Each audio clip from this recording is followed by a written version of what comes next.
Le rêve d'un homme ridicule. Dostoïevski.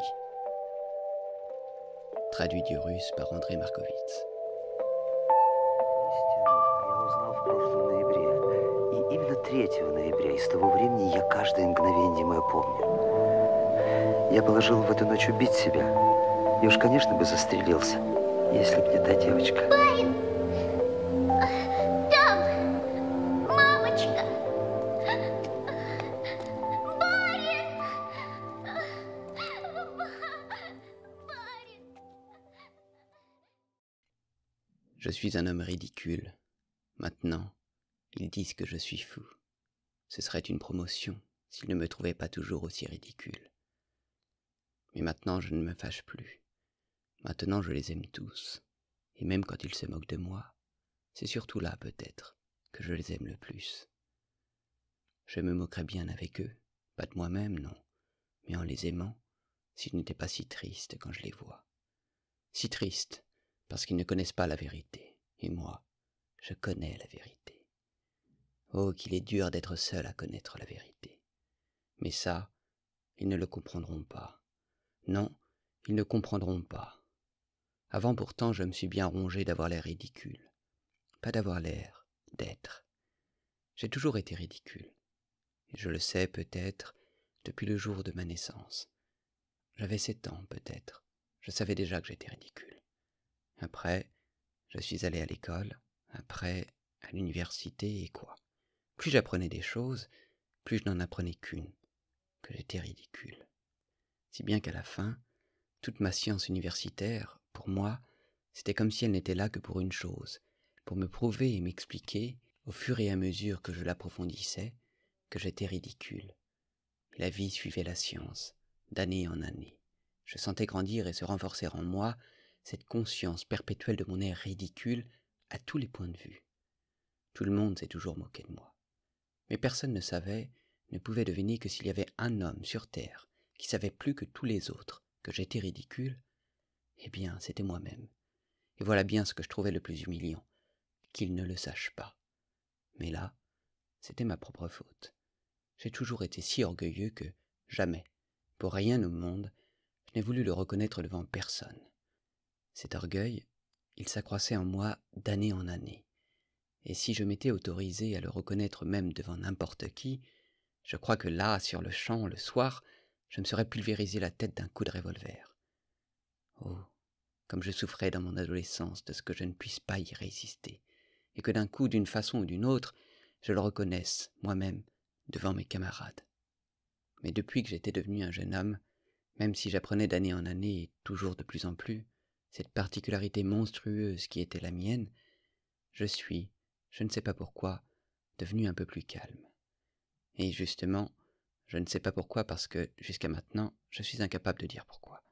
Peut-être parce qu'une circonstance faisait croître une angoisse terrible dans mon âme, une circonstance infiniment plus forte que tout mon être, je veux dire cette conviction constante qui m'avait pénétré que tout au monde, partout, était égal.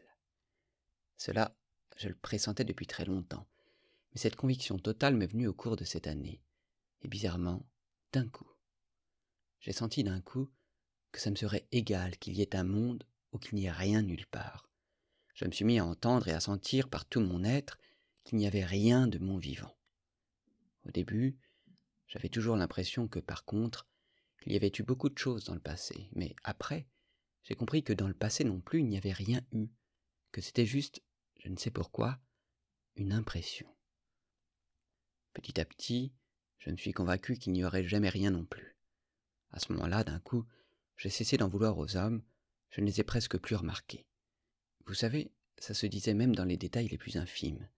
Par exemple, ça m'arrivait, je marchais dans la rue, je me cognais à quelqu'un. Et pas parce que je pensais à quelque chose, à quoi pouvais-je bien penser.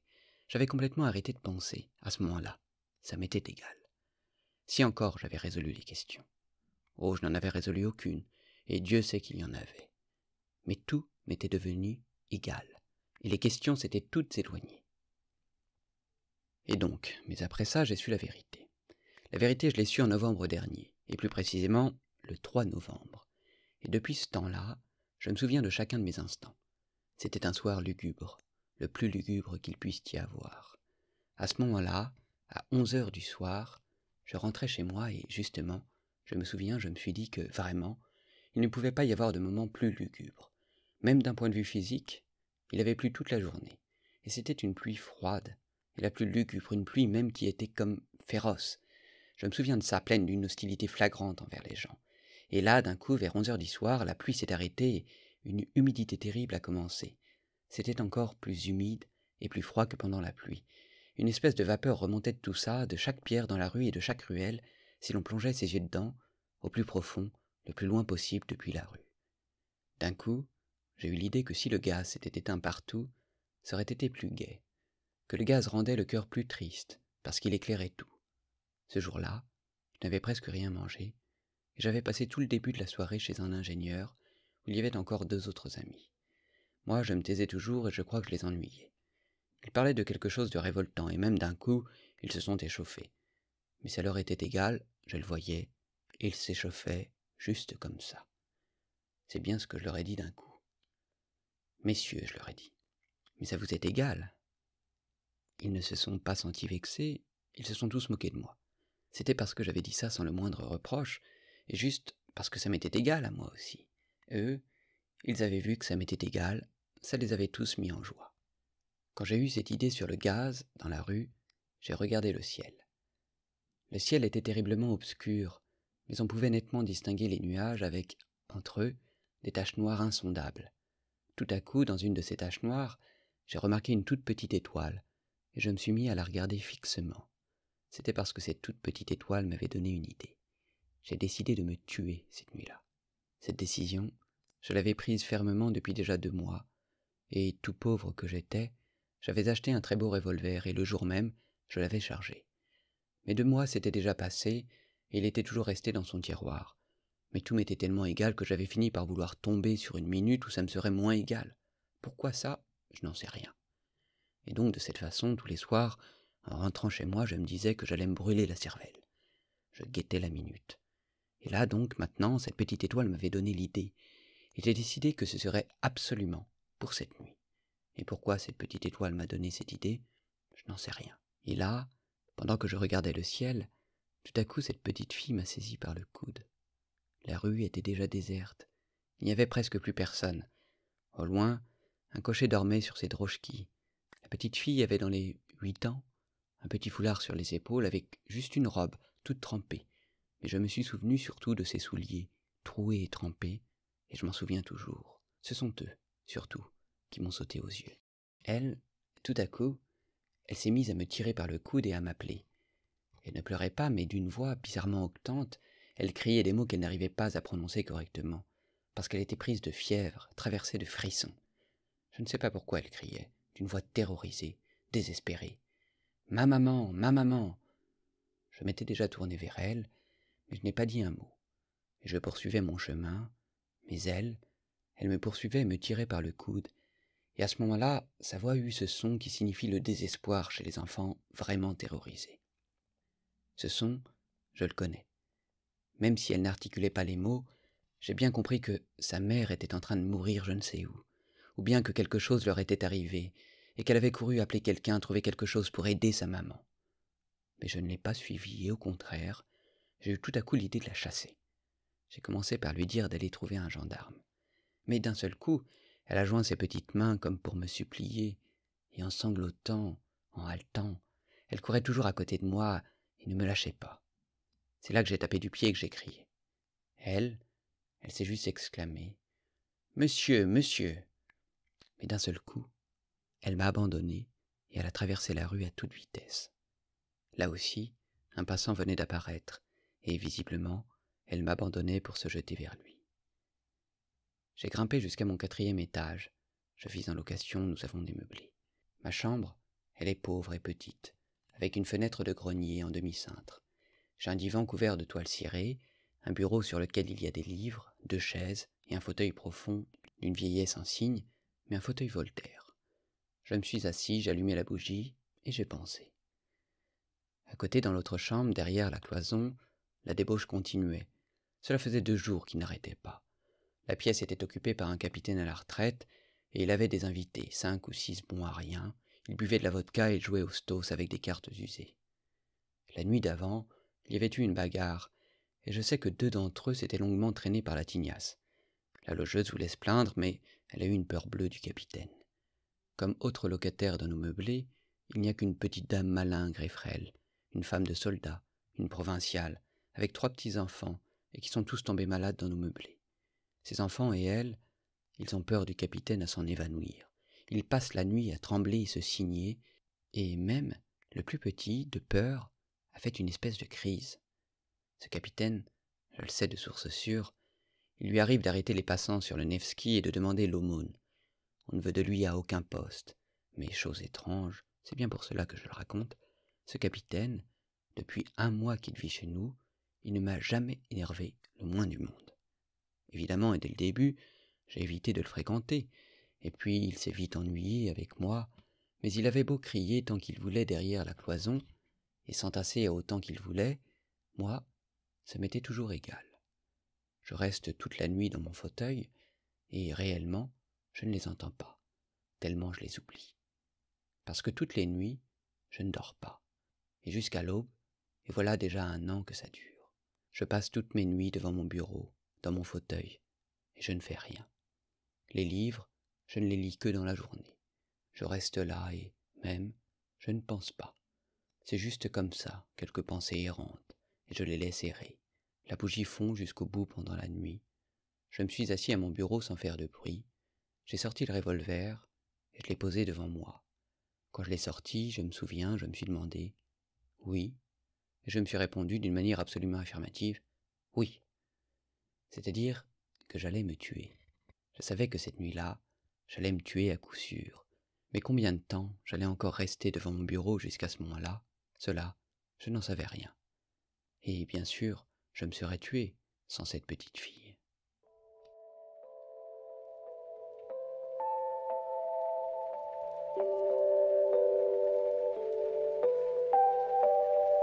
Да ведь мне теперь все равно. Ведь через час или 2 все угаснет. И тогда какое мне дело до этой девочки и до всего на свете? Я обращаюсь в нуль. В нуль абсолютный.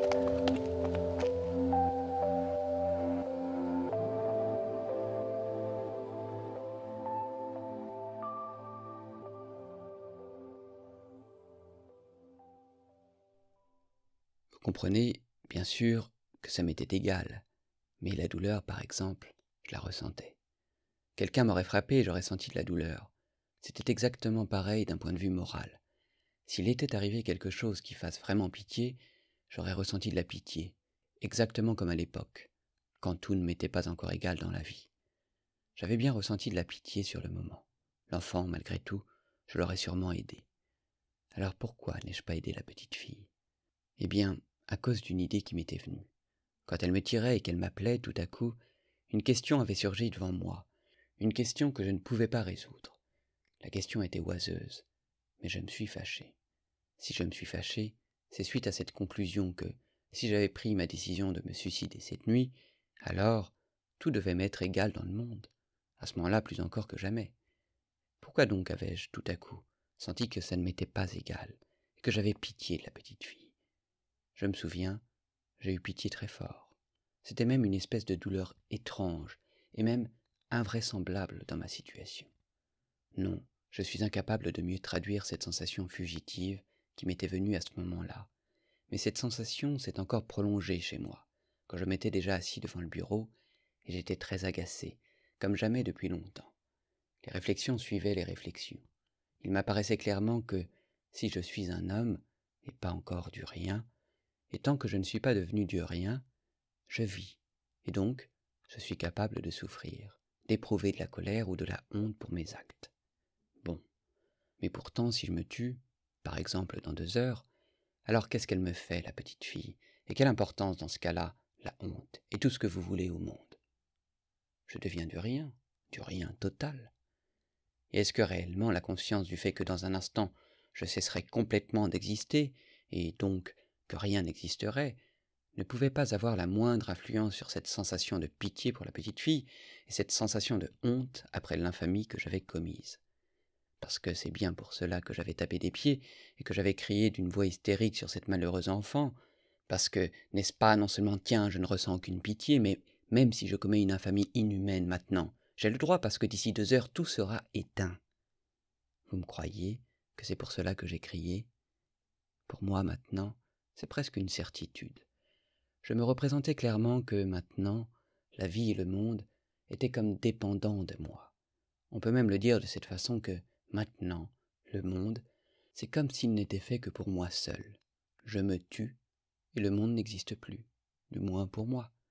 Sans parler déjà de ce fait que, peut-être, c'est vrai qu'il n'y aura rien pour personne après moi. Et le monde entier, à peine ma conscience sera éteinte, s'éteindra tout de suite comme un spectre, un attribut de ma seule conscience, et cessera d'être parce que peut-être, ce monde, dans son ensemble, et tous ces hommes au fond, ils sont juste moi seul. Je me souviens qu'en réfléchissant dans mon fauteuil, je retournais toutes ces nouvelles questions qui se pressaient les unes après les autres dans une direction même complètement différente, et j'inventais des choses vraiment inattendues. Par exemple, cette réflexion étrange m'est venue tout à coup que si j'avais vécu auparavant sur la Lune ou sur Mars, et que j'y ai commis l'acte mais le plus honteux et le plus déshonorant qui puisse seulement s'imaginer, et si, là-bas, pour cet acte, on m'avait avili et déshonoré comme on ne peut le ressentir et se l'imaginer qu'en rêve, dans un cauchemar, et si me retrouvant après sur Terre, j'avais conservé la conscience de mon acte sur telle autre planète, et que de plus j'ai su que jamais plus et pour rien au monde je n'y retournerais, eh bien en regardant la Lune depuis la Terre, est-ce que oui ou non, ça me serait encore égal? Aurais-je ressenti oui ou non de la honte pour mon acte? Ces questions étaient oiseuses et inutiles, parce que le revolver était déjà posé devant moi, et que je savais par tout mon être que ça, ce serait à coup sûr. Mais elles m'échauffaient, et je m'agitais. C'était comme si je ne pouvais pas mourir maintenant, avant d'avoir résolu quelque chose. Bref, cette petite fille m'a sauvé la vie, parce que toutes ces questions ont éloigné le coup de feu. Pendant ce temps, chez le capitaine aussi, tout avait commencé à se calmer. Ils en avaient fini avec leurs cartes, et ils s'installaient pour dormir, et en attendant, ils se contentaient de grogner et finissaient sans conviction de s'injurier. Et c'est là tout d'un coup que je me suis endormi, ce qui ne m'était jamais arrivé auparavant, dans mon fauteuil, devant mon bureau. Je n'ai pas du tout remarqué à quel moment je me suis endormi. Les rêves, on le sait, ce sont des phénomènes extrêmement étranges. Telle chose apparaît avec une précision terrifiante, une finesse de joaillier dans le rendu d'un détail, alors qu'on saute par-dessus telles autres, comme sans les remarquer du tout, par exemple, par-dessus l'espace et le temps. Les rêves, semble-t-il, sont mus non par la raison, mais le désir, non par la tête, mais par le cœur. Et néanmoins, parfois, ma raison pouvait me jouer en rêve de ces tours tellement rusés, et néanmoins il lui arrive en rêve des choses tout à fait incompréhensibles. Mon frère, par exemple, est mort il y a 5 ans. Parfois je le vois en rêve. Il prend une part active à mes affaires, nous sommes tous les deux très passionnés et néanmoins, moi-même, pendant toute la durée du rêve, je me rappelle parfaitement que mon frère est mort et enterré. Comment donc puis-je ne pas m'étonner de ce que, tout mort qu'il peut être, il soit quand même à mes côtés et s'agite avec moi? Pourquoi ma raison peut-elle parfaitement admettre cela? Mais il suffit. J'en viens à mon rêve. Oui, c'est alors que ce rêve m'est venu, ce rêve du 3 novembre. Ils me rient au nez, maintenant. Ils me disent que, justement, ce n'était qu'un rêve. Mais n'est-ce pas égal, que ce soit ou non un rêve, si ce rêve m'est venu annoncer la vérité? Car si une seule fois, vous avez su la vérité, et si vous l'avez vue, vous savez bien quelle est la vérité, et qu'il n'y en a pas d'autre, et qu'il ne peut pas y en avoir d'autre, que vous dormiez ou que vous viviez. Eh bien, soit, c'est un rêve, soit. Mais cette vie que vous placez si haut, j'avais voulu l'éteindre par le suicide, alors que mon rêve, oh, mon rêve, il m'a annoncé une vie nouvelle, grandiose, puissante, renouvelée. Écoutez.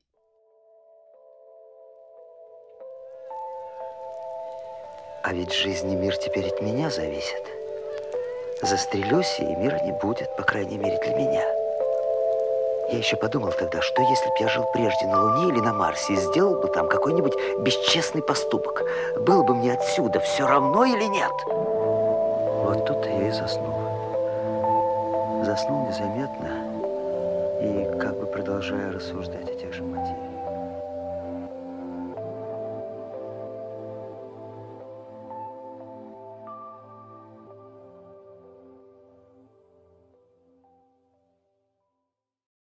J'ai dit que je m'étais endormi sans m'en rendre compte, et même comment continuer à réfléchir sur les sujets qui m'occupaient. D'un coup, j'ai rêvé que je prenais le revolver et que, toujours assis, je le pointais directement sur mon cœur. Mon cœur et pas ma tête. Moi, avant, j'avais décidé d'une façon définitive de me tirer une balle dans la tête, et plus précisément dans la tempe droite. L'ayant pointé sur ma poitrine, j'ai attendu une seconde ou deux, et ma bougie, le bureau et le mur devant moi se sont tout à coup mis à bouger, à tanguer. Je me suis dépêché de tirer. En rêve, il vous arrive de tomber d'une hauteur, ou bien on vous égorge, ou l'on vous bat, mais vous ne sentez jamais de douleur, sauf si réellement, vous-même, d'une façon ou d'une autre, vous vous cognez dans votre lit, auquel cas vous sentirez de la douleur et cette douleur, presque toujours, vous réveillera. C'était pareil dans mon rêve. Je ne sentais aucune douleur, mais il m'a paru que ce coup de feu avait tout bouleversé en moi, et que tout s'était éteint d'un coup, et que tout autour de moi était devenu terriblement noir. Je suis comme devenu aveugle et muet, et me voici couché sur quelque chose de dur, tendu de tout mon long, raide. Je ne vois rien et je ne peux plus faire le moindre mouvement. Autour de moi, on marche, on crie. J'entends la basse du capitaine, les glapissements de la logeuse, et puis d'un coup, une autre interruption, et me voici déjà porté dans un cercueil fermé.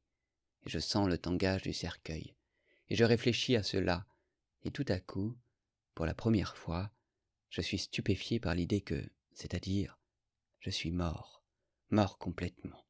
C'est une chose que je sais et dont je ne doute pas. Je ne vois pas, et je ne bouge pas, et néanmoins, je sens, et je réfléchis. Mais je m'habitue très vite à cet état de fait, et très normalement, comme dans les rêves, j'accepte la réalité sans discussion. Et voilà qu'on m'enfouit dans la terre. Tout le monde s'en va. Je suis seul, complètement seul. Je ne bouge pas. Toujours, avant, dans la vie, quand je me représentais qu'on m'enterrait, en fait, je n'associais à la tombe qu'une seule sensation, celle du froid et de l'humidité. C'était pareil ici. Je sentis que j'avais très froid, surtout au bout de mes orteils, mais je ne sentis rien d'autre. J'étais allongé et, bizarrement, je n'attendais rien, admettant sans discussion qu'un mort n'a rien à attendre. Mais il faisait humide. J'ignore combien de temps put s'écouler, 1 heure ou quelques jours, ou bien beaucoup de jours. Mais voilà tout à coup qu'une goutte d'eau qui s'était infiltrée dans mon cercueil vint tomber sur ma paupière gauche fermée, suivie 1 minute plus tard par une autre, puis 1 minute plus tard par une troisième, et ainsi de suite, toujours à un intervalle d'1 minute. Une profonde indignation s'embrasa tout à coup dans mon cœur, et tout à coup, j'y ressentis une douleur physique. « C'est ma blessure, me dis-je, c'est le coup de feu, il y a une balle dedans. » Et la goutte, elle tombait toujours, minute après minute, et toujours sur mon œil fermé. Et tout à coup, j'ai levé mon invocation, non pas avec ma voix, car j'étais immobile, mais avec tout mon être, vers le maître de tout ce qui m'arrivait. Qui que tu sois, mais si tu es, s'il y a quelque chose de plus raisonnable que ce qui arrive en ce moment, permets aussi que cela soit ici. Mais si tu châties mon suicide déraisonnable par une existence qui se poursuivrait dans la monstruosité et dans l'absurde, sache que jamais, et quelles que soient les tortures qui me seraient infligées, rien ne pourra se comparer à ce mépris que je ressentirai sans dire un mot, et même si mon martyre dure des millions d'années. J'appelais et je me tus. Pendant presque 1 minute entière, le silence continua. Il y eut même encore une goutte qui tomba. Mais je savais sans limite, indestructiblement, et je le croyais, que tout changerait maintenant à coup sûr. Et voilà que d'un coup, mon cercueil s'ouvrit. C'est-à-dire, je ne sais pas s'il fut ouvert ou exhumé, mais je fus pris par une espèce de créature sombre que je ne connaissais pas, et nous nous retrouvâmes dans l'espace. Tout à coup, mes yeux virent. C'était une nuit profonde. Jamais il n'y avait eu pareille obscurité. Nous volions dans l'espace déjà loin de la terre. Je ne posais aucune question à celui qui me portait. J'attendais dans mon orgueil. Je m'assurais que je n'avais pas peur, et je me figeais d'extase à cette idée que je n'avais pas peur. Je ne me rappelle plus combien de temps nous volâmes, et je n'arrive pas à me représenter. Tout se passait comme toujours dans les rêves quand on saute par-dessus l'espace et le temps, et par-dessus les lois de l'existence et de la raison, qu'on ne s'arrête que sur les points qui nourrissent les rêveries du cœur.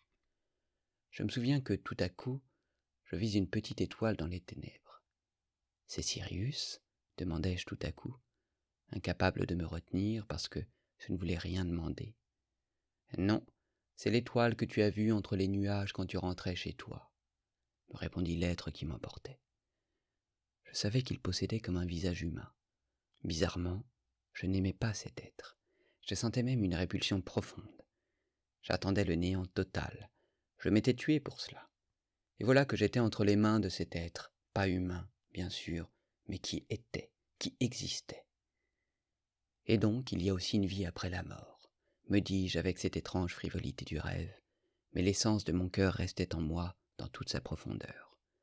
Et s'il faut être encore une fois, me disais-je, et vivre encore par l'implacable volonté de je ne sais qui, alors je ne veux pas qu'on triomphe de moi et qu'on m'humilie. Tu sais que j'ai peur de toi, et c'est pour cela que tu me méprises, dis-je d'un coup à mon compagnon, incapable de me retenir d'une question humiliante qui contenait un aveu, et ressentant au fond du cœur, comme la piqûre d'une épingle, toute mon humiliation. Il ne répondit pas à ma question, mais je sentis d'un coup qu'on ne me méprisait pas, et qu'on ne se moquait pas de moi, et même qu'on ne me plaignait pas, mais que le chemin avait un but inconnu et secret, qui ne me concernait que moi seul. La peur grandissait dans mon cœur. Quelque chose, d'une façon muette mais douloureuse, se communiquait à moi et semblait me pénétrer. Nous volions dans des espaces obscurs et inconnus. Depuis longtemps, je ne voyais plus de constellations que l'œil reconnaissait. Je savais qu'il existe des étoiles dans l'espace céleste dont les rayons ne parviennent sur la Terre qu'après des milliers ou des millions d'années. Peut-être volions-nous dans ces espaces. J'attendais quelque chose dans une angoisse terrible et qui me torturait le cœur. Et tout à coup, une espèce de sentiment connu, et appelant au plus haut point, me bouleversa. Je vis tout à coup notre soleil. Je savais que ça ne pouvait pas être notre soleil, qui a donné naissance à notre Terre, et que nous étions à une distance infinie de notre soleil. Mais je reconnus, je ne sais pas pourquoi, par toutes les fibres de mon être, que c'était un soleil exactement pareil au nôtre, sa réplique et son double. Une sensation douce, appelante, retentit dans mon âme comme une extase. La force d'une lumière originelle, de cette lumière qui m'avait mis au monde, se répandit dans mon cœur et le ressuscita, et je ressentis la vie d'avant, pour la première fois après ma tombe. Mais si c'est le soleil, si c'est un soleil absolument pareil au nôtre, m'écriai-je, alors où est la terre ? Et mon compagnon me montra cette petite étoile qui luisait dans le noir d'un éclat d'émeraude. Nous volions droit vers elle. Et des répétitions pareilles sont donc possibles dans l'univers, et c'est donc ça la loi de la nature. Et s'il y a une terre là-bas, il est donc possible que ce soit une terre comme la nôtre, une terre absolument pareille, malheureuse, misérable, mais si précieuse, éternellement aimée, et qui fait naître en elle-même un amour si torturant chez ses enfants les plus ingrats, comme la nôtre, m'écriai-je frissonnant d'un amour irrépressible, exalté pour cette terre d'auparavant, cette terre originelle que j'avais quittée. L'image de la pauvre petite fille que j'avais offensée fusa devant mes yeux. « Tu verras tout, » répondit mon compagnon. Une sorte de tristesse se fit entendre dans sa voix. Mais nous nous approchions rapidement de la planète. Elle grandissait devant mes yeux. Je distinguais déjà l'océan, les contours de l'Europe, et d'un coup, la sensation étrange d'une espèce de grande, de sainte jalousie s'enflamma dans mon cœur. Comment une telle répétition est-elle possible, et dans quel but ? J'aime, et je ne peux aimer que cette terre que j'ai quittée, sur laquelle j'ai laissé des éclaboussures de mon sang quand j'ai éteint ma vie, dans mon ingratitude par ce coup de feu en plein cœur. Mais jamais, jamais je n'ai cessé de l'aimer, cette terre, et même, l'autre nuit peut-être, quand je la quittais, je l'aimais d'une façon encore plus douloureuse. Y a-t-il de la douleur sur cette nouvelle terre ? Sur notre terre, nous ne pouvons vraiment aimer qu'avec la douleur, et seulement par la douleur. Sinon, nous ne savons pas aimer. Nous ne connaissons pas d'autre amour. Moi, pour aimer, je veux de la douleur. Je veux.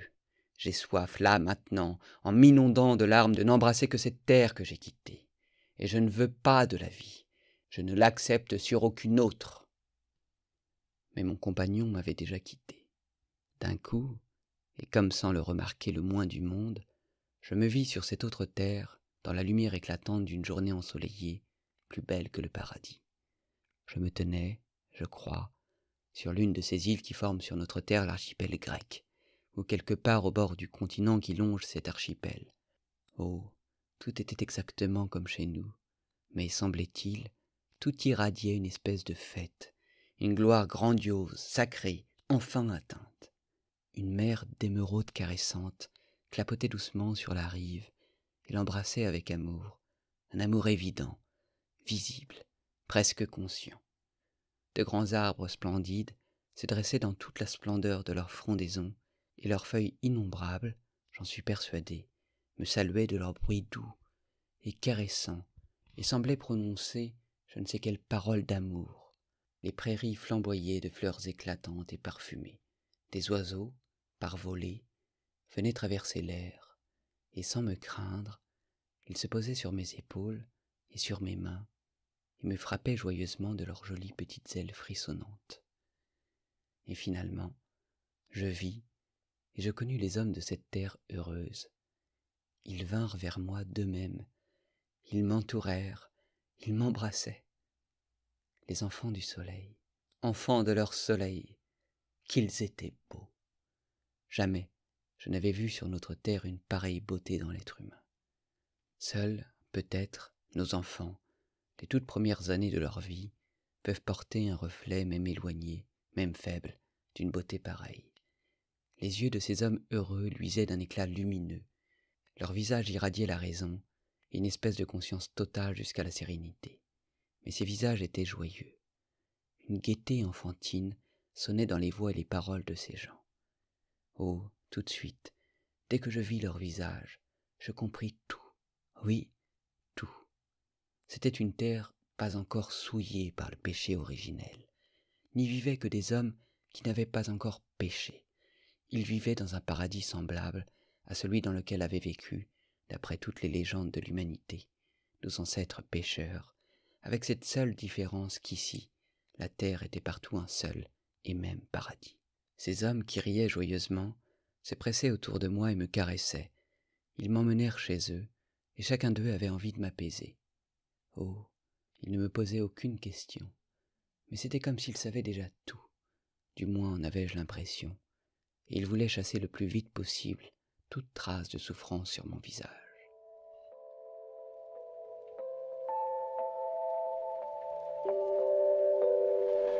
Я тогда же, при первом взгляде на их лица, понял все. Все! Это была земля, не оскверненная грехопадением. На ней жили люди, не согрешившие. Я видел их сам, их познал. Я любил их, и я страдал за них потом.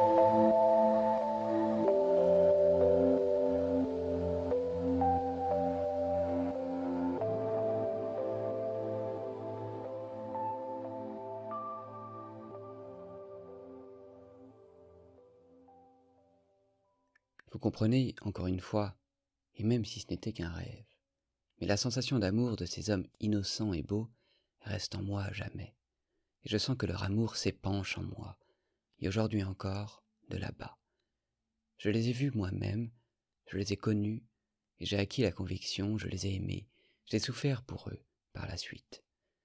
Oh, je compris tout de suite, même à ce moment-là, qu'en bien des choses, je ne les comprendrais pas du tout. Moi, un progressiste russe contemporain, un sale pétersbourgeois, ça me restait une énigme, qu'ils sachent par exemple tant de choses, mais qu'ils ignorent tout de notre science. Mais je compris très vite que leur savoir, parfait, se nourrissait d'autres intuitions que les nôtres sur terre, et que leurs aspirations aussi étaient toutes différentes. Ils ne désiraient rien, ils étaient en repos. Ils n'éprouvaient pas cette aspiration à connaître la vie que nous éprouvons nous-mêmes, parce que leur vie était toute plénitude. Mais leur savoir était plus profond et plus haut que celui de notre science. Car notre science cherche à expliquer la vie. Elle cherche à la saisir par la raison pour apprendre à vivre aux autres. Eux, même sans la science, ils savaient comment ils devaient vivre. Et cela, je le compris, mais je fus incapable de comprendre en quoi leur connaissance consistait. Ils me montraient leurs arbres, et j'étais incapable de comprendre le degré d'amour avec lequel ils les regardaient, comme s'ils parlaient avec des êtres qui leur étaient semblables. Et vous savez, je ne me tromperai pas peut-être si je dis qu'ils conversaient, Oui, ils avaient trouvé leur langue, et je suis convaincu que les arbres les comprenaient. Ainsi, regardaient-ils toute la nature. Les animaux qui vivaient avec eux dans la concorde ne les attaquaient pas et les aimaient, vaincus par leur amour. Ils me montraient les étoiles, et ils me parlaient d'elles à propos de quelque chose que je n'arrivais pas à comprendre. Mais je suis convaincu que, d'une façon ou d'une autre, ils communiquaient avec les étoiles du ciel, et pas seulement par la pensée, non, par je ne sais quel moyen vivant. Oh, ces gens, ils ne s'acharnaient pas à ce que je les comprenne, ils m'aimaient même sans cela, et pourtant je savais que non plus, ils ne me comprendraient jamais, et c'est pourquoi je ne leur parlais presque pas de notre terre. Je me contentais d'embrasser devant eux la terre sur laquelle ils vivaient, et sans parole, je les adorais tous, et eux, ils voyaient cela et me laissaient les adorer, sans avoir honte de mon adoration, parce qu'ils étaient eux-mêmes pleins d'amour. Ils ne souffraient pas pour moi quand, en larmes, parfois, je leur baisais les pieds, sachant joyeusement, au fond du cœur, avec quelle force d'amour ils allaient me répondre. Parfois, je me demandais, stupéfait, comment arrive-t-il, de tout ce temps, à ne pas offenser quelqu'un comme moi, et à ne jamais éveiller en quelqu'un comme moi de l'envie ou de la jalousie. Je me suis souvent demandé comment j'avais pu moi-même, vantard, menteur comme je le suis, ne jamais leur parler de mes connaissances, des connaissances dont, bien sûr, ils n'avaient pas idée, ne pas vouloir les étonner, ne serait-ce même que par amour pour eux. Ils étaient vifs et joyeux comme des enfants. Ils vagabondaient dans leurs bois, dans leurs belles forêts, chantaient leurs belles chansons, se nourrissaient de nourriture légère, des fruits de leurs arbres, du miel de leurs forêts et du lait de leurs animaux qui les aimaient. Pour leurs vêtements et pour leur nourriture, ils ne travaillaient qu'un peu, et sans fatigue.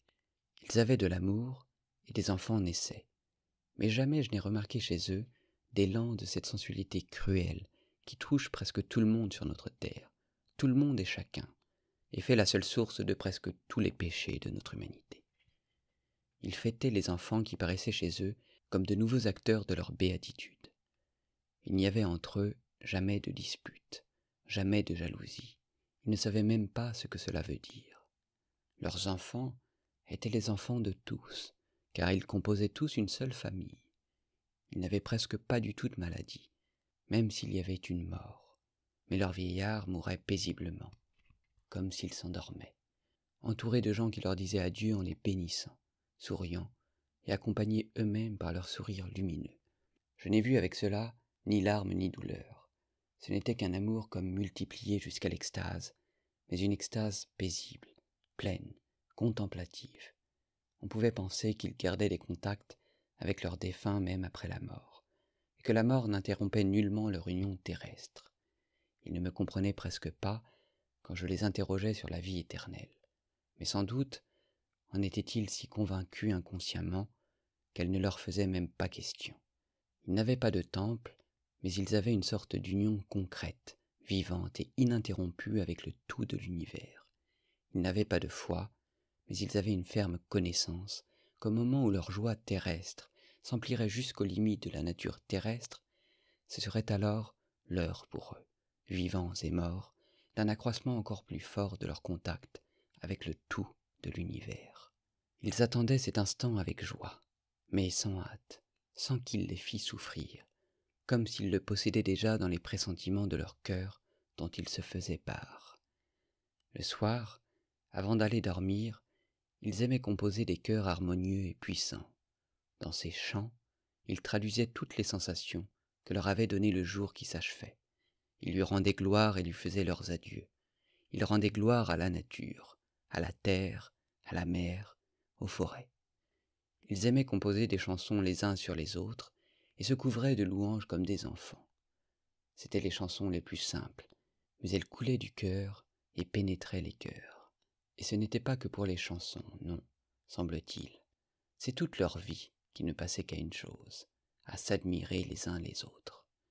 Ils étaient comme amoureux les uns des autres, d'un amour total, général. Certaines de leurs chansons, des chansons solennelles, d'extase, me restaient presque incompréhensibles. Je comprenais les paroles, mais je n'ai jamais pu me pénétrer vraiment de toute leur signification. C'était comme si cela restait inaccessible à ma raison. mais comme si mon cœur, en revanche, s'en pénétrait inconsciemment et de plus en plus fort. Je leur disais souvent que tout cela, je le pressentais depuis longtemps, que toute cette joie et cette gloire, elle se disait à moi encore sur notre terre par une nostalgie comme appelante, qui devenait parfois une douleur insupportable, que je les pressentais, eux tous avec leur gloire, dans les rêves de mon cœur et dans les songes de mon esprit, et que souvent, sur notre terre, je ne pouvais pas regarder sans larmes le soleil couchant. Ma haine pour les hommes de notre terre contenait toujours une douleur. Pourquoi ne pouvais-je les haïr sans les aimer? Pourquoi ne pouvais-je pas ne pas leur pardonner? L'amour que j'éprouvais pour eux contenait lui-même une souffrance. Pourquoi n'arrivais-je pas à les aimer sans les haïr? Ils m'écoutaient, et je voyais qu'ils ne pouvaient se représenter ce que je disais, mais je ne regrettais pas de leur parler. Je savais qu'ils comprenaient toute la force de ma nostalgie pour ceux que j'avais quittés. Oh, quand ils me regardaient de ce regard gentil et pénétré d'amour, quand je sentais qu'en leur présence, mon cœur aussi devenait aussi juste et innocent que leur cœur à eux, alors je ne regrettais plus de ne pas les comprendre. La sensation de plénitude de la vie me coupait le souffle, et, sans prononcer un mot, je leur disais des prières. Oh, maintenant, ils se moquent tous de moi, en face. Ils m'assurent que même en rêve, on ne peut pas voir tous ces détails que je rapporte maintenant, que dans mon rêve, je n'ai ressenti qu'une simple sensation née du propre délire de mon cœur, et que les détails, je les ai inventés une fois que je me suis réveillé. Et quand je leur ai révélé que peut-être cela était réellement advenu, mon Dieu, quel rire ils m'ont jeté à la figure, et quelle gaieté je leur ai procurée. Oh non, bien sûr, je n'ai été vaincu que par la simple sensation de ce rêve. Elle seule s'est conservée dans mon cœur blessé jusqu'au sang. Mais les images réelles et les formes de mon rêve, c'est-à-dire celles que j'ai vues vraiment à l'heure où je dormais, étaient emplies d'une telle harmonie, elles étaient si belles, si envoûtantes et si vraies qu'à mon réveil, bien sûr, j'étais incapable de les incarner dans nos faibles paroles, si bien que réellement, elles devaient comme s'estomper dans mon esprit, et donc, réellement, peut-être, moi-même, sans en avoir conscience, j'étais obligé d'inventer les détails par la suite, et bien sûr, en les déformant, surtout avec mon désir passionné de les rapporter le plus vite possible, même n'importe comment. Mais comment pourrais-je ne pas croire que tout cela fût en réalité? C'était peut-être 1000 fois mieux, plus lumineux, plus pénétré de joie que je ne le raconte. Je veux bien que ce soit un rêve, mais tout cela ne pouvait pas ne pas être. Vous savez, je vais vous dire un secret. Tout cela, peut-être bien, c'était tout sauf un rêve, parce qu'il y a une chose qui s'y est passée, une chose vraie, jusqu'à une telle horreur qu'elle n'aurait pas pu me venir dans mon rêve. Je veux bien que ce rêve ait été le produit de mon cœur, mais est-ce que le cœur seul était capable de faire naître cette vérité abominable qui m'est advenue par la suite? Comment aurais-je pu inventer cela tout seul, ou le rêver avec mon cœur? Comment mon cœur frivole, mesquin, comment ma raison insignifiante ont-ils pu s'élever jusqu'à une telle révélation de vérité? Oh, jugez vous-même, jusqu'à maintenant, je le cachais. Mais maintenant, cette vérité, je vais la dire jusqu'au bout. Le fait est que je les ai tous corrompus.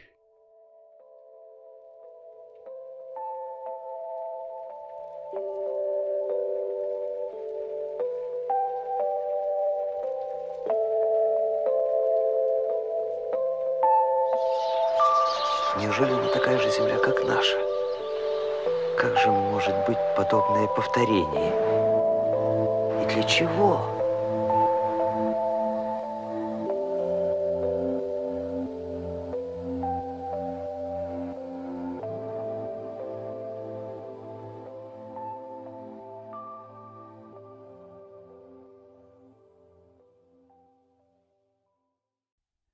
Oui, oui, à la fin, je les ai tous corrompus. Comment cela put se produire, je ne sais pas. Je ne m'en souviens plus très bien. Le rêve traversa des millénaires et ne me laissa que la sensation d'un tout. Je sais seulement que la cause du péché originel, c'était moi. Comme une trichine dégoûtante, comme un atome de peste qui contamine des pays tout entiers. Ainsi, moi-même, j'ai contaminé toute cette terre qui, avant moi, vivait heureuse et sans péché. Ils apprirent à mentir, ils aimèrent le mensonge, ils connurent la beauté du mensonge. Oh, peut-être, cela commença-t-il innocemment, par une plaisanterie, une coquetterie, un jeu entre amoureux, réellement peut-être par un atome, mais cet atome de mensonge s'enfonça dans leur cœur et leur plut. Puis, très vite, naquit la sensualité. La sensualité engendra la jalousie, la cruauté. Oh, je ne sais pas, je ne me souviens plus, mais très vite, le premier sang jaillit. Ils s'étonnèrent, ils furent horrifiés, et commencèrent à se disperser, se désunir. Parurent les alliances, mais cette fois, les uns contre les autres. Commencèrent les querelles, les reproches. Ils connurent la pudeur, et firent de la pudeur une vertu. Naquit la notion d'honneur, et chaque alliance hissa son propre drapeau. Ils torturèrent les animaux s'éloignèrent d'eux dans les forêts, et furent leurs ennemis. Commencèrent les luttes pour les séparations, l'autonomie, l'individualité, pour le mien et le tien. Ils parlèrent des langues différentes. Ils connurent la douleur et aimèrent la douleur. Ils eurent soif de souffrance, et dirent que la vérité ne pouvait être atteinte qu'à travers la souffrance. Alors parut la science. Quand ils devinrent méchants, ils parlèrent de fraternité, d'humanité, et comprirent ces idées. Quand ils devinrent criminels, ils inventèrent la justice, et s'imposèrent toute une série de codes pour la conserver. Et pour se conserver les codes, ils instaurèrent la guillotine. Ils ne se souvenaient qu'à peine de ce qu'ils avaient perdu, et ne voulaient même plus croire qu'un jour, ils avaient été innocents et heureux. Ils riaient même de la possibilité de ce bonheur passé, et ils l'appelaient un songe. Ils ne pouvaient même pas se le représenter en forme et en image, mais chose étrange et merveilleuse, ayant perdu toute foi dans leur bonheur passé, l'ayant traité de fable, ils voulurent tellement redevenir innocents et heureux, l'être une fois encore, qu'ils succombèrent devant le désir de leur cœur, comme des enfants, déifièrent ce désir, érigèrent des temples, et se mirent à prier leur propre idée, leur propre désir, tout en croyant pleinement, dans le même moment, qu'il était impossible et irréalisable, mais l'adorant jusqu'aux larmes et se prosternant devant lui. Et cependant, si seulement il leur avait été possible de recouvrer cet état d'innocence et de bonheur qu'ils avaient perdu, et si quelqu'un le leur avait montré d'un coup, une fois encore, et avait demandé s'ils voulaient le recouvrer, ils auraient sans doute refusé. Ils me répondaient « Tant pis si nous sommes faux, méchants, injustes. Nous le savons, et nous pleurons. Nous nous torturons nous-mêmes pour cela. Nous nous martyrisons, et nous punissons plus, peut-être même, que ce juge miséricordieux qui nous jugera et dont nous ignorons le nom. Mais nous avons la science, et c'est par là que nous retrouverons la vérité. Mais cette fois, nous la recevrons en toute conscience. La connaissance est supérieure au sentiment, la connaissance de la vie supérieure à la vie. La science nous donnera la sagesse nous révélera les lois, et la connaissance des lois de la sagesse est supérieure à la sagesse. » Voilà ce qu'il disait, et après ces paroles, chacun s'aima plus que tous ses semblables. Et que pouvait-il faire d'autre? Chacun devint si jaloux de sa personne qu'il ne cherchait de toutes ses forces qu'à l'abaisser et la diminuer dans les autres, et voyait là le but même de sa vie. L'esclavage parut, et même l'esclavage volontaire. Les faibles se soumettaient volontiers aux plus forts, dans le seul but que ceux-ci les aident à opprimer d'autres encore plus faibles. Parurent des justes, qui vinrent chez ces gens, les larmes aux yeux, et leur parlèrent de leur orgueil, de la perte de la mesure et de l'harmonie, de leur oubli de la pudeur. Eux, ils se moquaient d'eux et leur jetaient des pierres. Le sang sacré se répandit sur le parvis des temples. Mais on vit paraître des gens qui commencèrent à imaginer comment retrouver une union qui ferait que chacun, tout en continuant de s'aimer plus que les autres, puisse vivre sans gêner son prochain, et comment vivre ainsi tous ensemble, pour ainsi dire, dans une société de concorde. De vraies guerres se déclenchèrent au nom de cette idée. Tous les belligérants croyaient en même temps que la science, la sagesse et l'instinct de conservation obligeraient finalement les hommes à s'unir dans une société de concorde et de raison, et donc, en attendant, pour accélérer le processus, les sages, s'efforçaient aussi vite que possible d'exterminer ceux qui ne l'étaient pas et qui ne comprenaient pas leur idée, pour qu'ils ne mettent pas d'obstacle à son triomphe. Mais l'instinct de conservation s'affaiblit vite. Parurent les orgueilleux et les sensuels, qui exigèrent d'office tout ou rien. Pour acquérir le tout, ils recouraient au crime, et quand ils subissaient un échec, au suicide. Parurent des religions vénérant le néant et l'autodestruction, au nom d'un apaisement éternel dans le rien. À la fin, ces hommes s'épuisèrent dans un travail absurde, et la souffrance parut sur leurs visages, et ces hommes proclamèrent que la souffrance est la beauté, car seule la souffrance est porteuse de pensée. Ils chantèrent la souffrance dans leurs chants. Je marchais parmi eux, en me tordant les bras, et je pleurais sur eux, mais je les aimais, peut-être, encore plus qu'avant, quand il n'y avait aucune souffrance sur leur visage, et quand ils étaient innocents et si beaux. J'aimais leur terre qu'ils avaient souillée plus encore qu'au moment où elle était un paradis, et seulement parce que le malheur y était apparu. Hélas, j'avais toujours aimé le malheur et la douleur, mais seulement pour moi-même et sur eux, je pleurais, je les plaignais. Je tendais les bras vers eux, je m'accusais, me maudissais, me méprisais au désespoir. Je leur disais que tout cela, c'était moi qui l'avais fait, moi seul. C'est moi qui leur avais apporté la perversion, le poison, le mensonge. Je les suppliais de me clouer sur une croix. Je leur montrais comment faire une croix. Je ne pouvais pas, je n'avais pas la force de me tuer tout seul. Mais je voulais qu'ils m'infligent les supplices. J'avais soif de supplices. J'avais soif de répandre mon sang dans ces supplices jusqu'à la dernière goutte. Mais eux, ils ne faisaient que se moquer de moi. Et ils finirent par me prendre pour un innocent. Ils me justifiaient. Ils disaient qu'ils n'avaient reçu que ce qu'ils désiraient eux-mêmes, et qu'ils ne pouvaient pas ne pas y avoir ce qu'il y avait maintenant. À la fin, ils me dirent que je devenais dangereux, et qu'ils me mettraient dans un asile si je ne me taisais pas. Alors, la douleur pénétra dans mon âme avec une telle force que mon cœur se serra, et je sentis que j'allais mourir. Et là, et c'est là que je me suis réveillé. Неужели не все равно, сон это или нет, если этот сон возвестил мне истину? Неужели же мелкое сердце мое и капризный, ничтожный ум мой могли возвыситься до такого откровения правды? Я видел их сам, их познал и убедился. Я любил их, я страдал за них потом.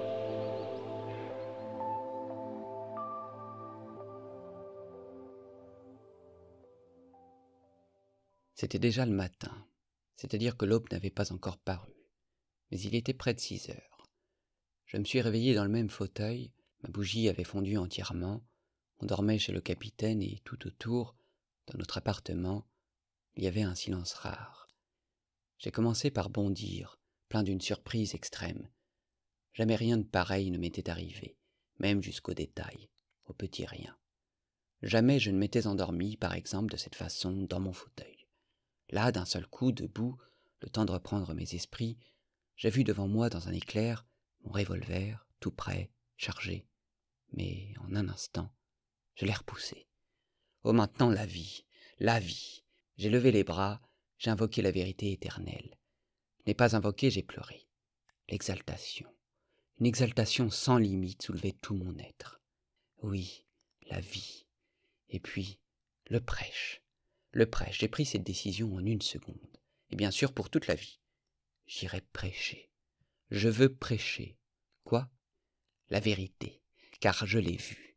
Je l'ai vue de mes yeux, vue dans toute sa gloire. Et donc, depuis ce temps, je prêche. Et puis, j'aime tous ceux qui se moquent de moi. Je les aime plus que les autres. Pourquoi, je ne sais pas. Je ne peux pas l'expliquer. Mais, soit. Ils disent que même maintenant, je m'y perds. C'est-à-dire que si je me suis tellement perdu maintenant, qu'est-ce donc qu'il en sera plus tard? Vérité vraie, je m'y perds, et plus tard, peut-être, ce sera encore pire. Et bien sûr, je m'y perdrai plusieurs fois avant de trouver la façon dont il faut que je prêche, c'est-à-dire les paroles et les actes, parce que c'est une chose très difficile à accomplir. Moi, même aujourd'hui, je vois ça clair comme le jour. Mais écoutez, qui donc ne s'y perd pas? Et néanmoins, Tout le monde marche vers une seule et même chose. Du moins chacun essaie d'atteindre une seule et même chose, depuis le sage jusqu'au dernier brigand, seulement par des chemins différents. C'est une vieille vérité. Mais voilà ce qu'il y a de nouveau. C'est impossible que je me perde trop, parce que j'ai vu la vérité, parce que j'ai vu et que je sais que les hommes peuvent être beaux et heureux sans perdre le pouvoir de vivre sur la terre. Je ne veux pas et je ne peux pas croire que le mal soit l'état normal des hommes. Or, s'ils se moquent, c'est seulement de cette croyance-là.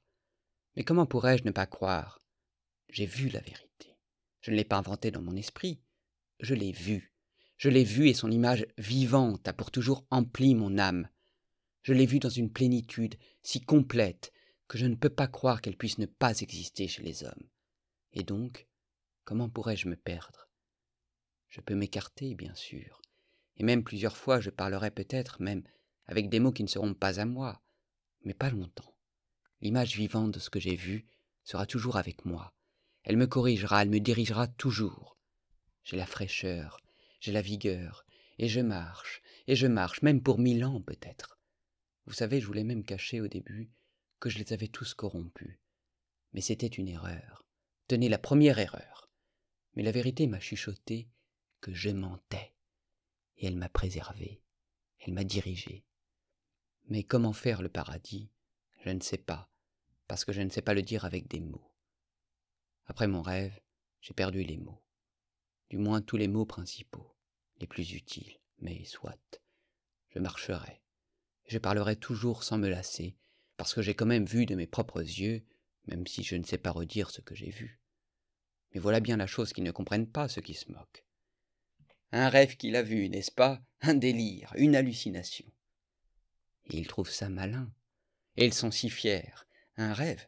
Qu'est-ce qu'un rêve? Et notre vie, elle n'est donc pas un rêve? Je dirais plus, tant pis. Tant pis si cela ne se réalise jamais. Et s'il n'y a jamais le paradis. Cela, quand même, je le comprends. Eh bien moi, malgré tout, je continuerai de prêcher. Et pourtant, c'est si simple. En un jour, en une heure, tout pourrait se construire d'un coup. Ce qui compte, aime ton prochain comme toi-même. Voilà ce qui compte. C'est tout, et il ne faut rien d'autre. Tu trouveras tout de suite comment construire. Et pourtant tout cela, ce n'est rien qu'une vieille vérité qu'on rabâche, qu'on a lu des billions de fois. Mais voilà, elle n'a pas pris racine. La conscience de la vie est supérieure à la vie. La connaissance des lois du bonheur supérieure au bonheur. Voilà ce qu'il faut combattre. Et je combattrai. Et si seulement tout le monde le voulait, tout se construirait d'un coup. Quant à la petite fille, je l'ai retrouvée. Et j'irai.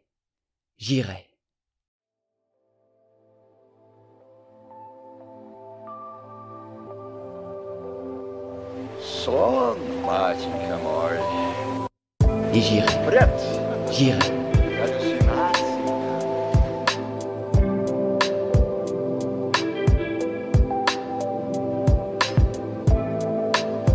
Я тогда же при первом взгляде на их лица понял все. Все. Et même si ce n'était qu'un rêve, Это была земля, не оскверненная грехопадением.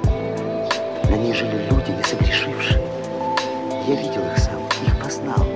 Я любил их и même наслаждался. si ce n'était qu'un rêve. Et la sensation d'amour de ces hommes innocents et beaux reste en moi à jamais.